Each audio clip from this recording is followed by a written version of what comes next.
Today is Thursday, September 12th. We'll tell you about a new warning from election officials across the country, why they say the U.S. Postal Service needs to fix mail delivery problems now. And the polls and ratings are in from Tuesday night's presidential debate. Also, we have an update now that Hurricane Francine has slammed into Louisiana, what the area is dealing with, and where the storm is headed next. Plus, what the newest inflation data will likely mean for interest rates, why an NFL star is calling for a police officer to be fired, and how restaurants are catering to more and more solo diners. Those stories and even more news to know next.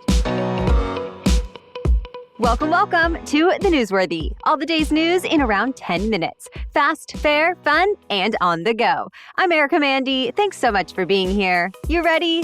Let's do this. State and local election officials from across the country are warning about a problem that they say could impact the 2024 election. The two main professional organizations of election officials in all 50 states say there are widespread problems with the U.S. Postal Service's ability to distribute and collect mail-in ballots. And it comes as early voting is set to begin this month. The two groups wrote an open letter to the U.S. Postmaster General, telling him to immediately take action to fix these issues, and saying so far, there has not been enough improvement to address their concerns. Mail-in voting has become more popular since the pandemic, but these officials say there have been delivery failures specifically over the last year, even disrupting voting during this year's primaries. The letter details recent cases when ballots were postmarked in a timely manner, but were not delivered to election officials until well after Election Day. In other cases, ballots were delivered but not postmarked, so those votes could not be counted. The USPS released a statement in response saying, quote, "We are ready to deliver." The Postal Service says they were successful in 2020, delivering a historic volume of mail-in ballots, and they will do so again in 2024. Both Democrats and Republicans have now embraced mail-in voting and continue to urge supporters to cast their ballots early. Well, the ratings and polls are in from Tuesday night's presidential debate. About 67 million people tuned in, and early results from a CNN Flash poll and YouGov poll both show the majority of American voters who watched felt Vice President Kamala Harris won the debate over former President Donald Trump. Now, that said, the vast majority feel it won't affect their decision on who they'll actually vote for. Though slightly more respondents said they felt Harris is more fit to be president than Trump after watching. And with such a tight race, even small shifts might matter. Still, it's not clear how big of an effect it'll actually have come November. While it was certainly contentious on the debate stage Tuesday night, it does seem both candidates briefly put politics aside yesterday while attending the same 9/11 remembrance ceremony at Ground Zero in New York City. The two candidates shook hands, and Harris, Trump, as well as President Biden and Trump's running mate, J.D. Vance, were all seen standing together at the ceremony. Next up today, Harris and Trump continue their campaigning in battleground states. Vice President Harris is scheduled to hold rallies in North Carolina. Former President Trump is heading to Arizona. The U.S. is hoping Egypt can help reach a ceasefire deal in Gaza, and has now decided to send more money than originally planned to try and get it done. The U.S. State Department has now approved the full $1.3 billion in military aid this year for Egypt, most notably telling Congress yesterday it'll release the $320 million it had held back over Egypt's human rights violations. Now America is waiving the original requirements to get that aid, despite Egypt apparently only meeting part of them. A State Department spokesman says it's in the interest of U.S. national security. Meanwhile, President Biden is now saying he's outraged by the killing of an American activist in the West Bank, saying Israel needs to take full responsibility. But Biden seemed to back Israel's investigation that found the protester was hit indirectly and accidentally by Israel's military. The West Bank has seen a surge in violence and militant attacks, all while the war in Gaza continues. Some of the latest Israeli airstrikes reportedly hit a UN school sheltering displaced Palestinian families, and the UN says 6 staffers are among the dead. The Israeli military said it was targeting Hamas militants planning attacks from inside the school. Well, back in the U.S., Francine made landfall in Louisiana as a Category 2 hurricane, with winds that peaked at 100 miles an hour before it was downgraded to a tropical storm. But even now, this storm is taking a dangerous toll. A flash flood emergency went into effect in New Orleans last night, which is the highest level, as intense rains, dangerous storm surge, and damaging winds hit the city and the surrounding area. Officials have already said they're seeing more flooding than originally predicted. Along with flooded streets, there are downed power lines and toppled trees, At last check, more than 250,000 customers across the state were without power. Neighboring states are also feeling the impacts, including possible tornadoes. Heavy rain and strong wind gusts are hitting Mississippi and Alabama. The Weather Channel expects remnants of the storm to affect other parts of the Southeast, as far north as the lower Ohio and Tennessee valleys, through at least Friday and possibly into the weekend. Now, we are also keeping an eye on the wildfires out west, many still raging and forcing evacuations. 3 fast-moving wildfires in Southern California have burned homes now and caused injuries. Together, they've scorched 100,000 acres. California's governor declared a state of emergency to help offer additional resources. All right, we have more news for you still ahead. But first, this episode is brought to you by BetterHelp. In the last few months, my 3-year-old has really gotten into playing his little guitar. It's super cute, and he's actually kind of good, even though he doesn't know how to play any real songs. But it's inspired me and made me want to learn guitar with him. I'm truly interested in starting lessons now. And I realized, wow, it's actually fun to learn and grow again, even as adults. So is there something you might want to learn? A new language, gardening, anything really? Therapy can help you reconnect with that sense of curiosity and wonder and figure out how to make yourself a little happier. Maybe remind you that it's okay to make time for yourself and embrace those back-to-school nerves and excitement, even as an adult. If you're thinking of giving therapy a try, BetterHelp is an online-only option that is convenient and suited to your schedule. Just fill out a brief questionnaire to get matched with a licensed therapist, and you can switch therapists anytime for no additional charge. Rediscover your curiosity with BetterHelp. Visit betterhelp.com/newsworthy today to get 10% off your first month. That's betterhelp.com/newsworthy. Now back to the news. The latest inflation-related numbers are out, and there are 2 big takeaways.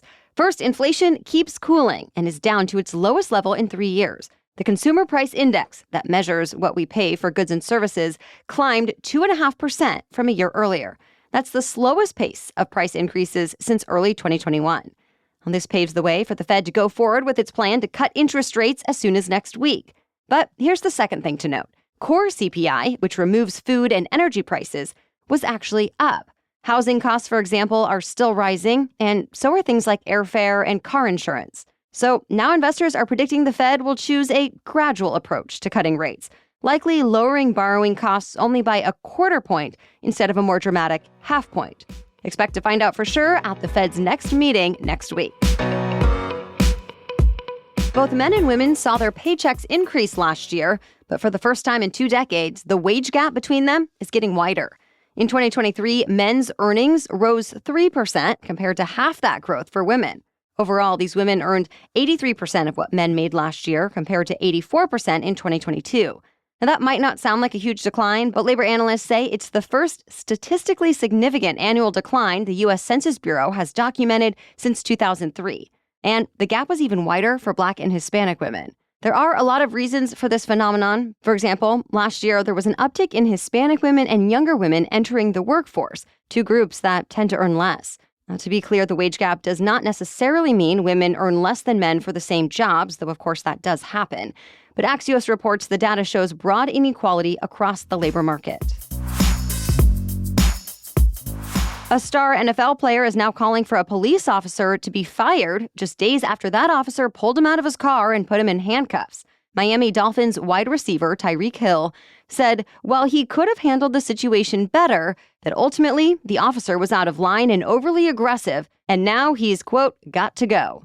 This all started Sunday morning when the star player was pulled over just a few hours before the Dolphins game. Body cam footage released this week shows the police officer telling Hill to leave his window down during a traffic stop. When Hill rolled the window back up, the officer grabbed him, pulled him from the car, and placed him in cuffs while holding him face down on the pavement with the officer's knee in his back.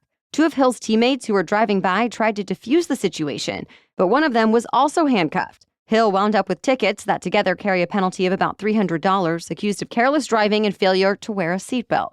Hill told NBC News if he wasn't famous or if the officers were not wearing body cameras, he felt he could have been shot. But the police union has said Hill was at fault for not immediately cooperating with officers. The Miami-Dade County officer who placed him in cuffs is on administrative leave now while the department investigates.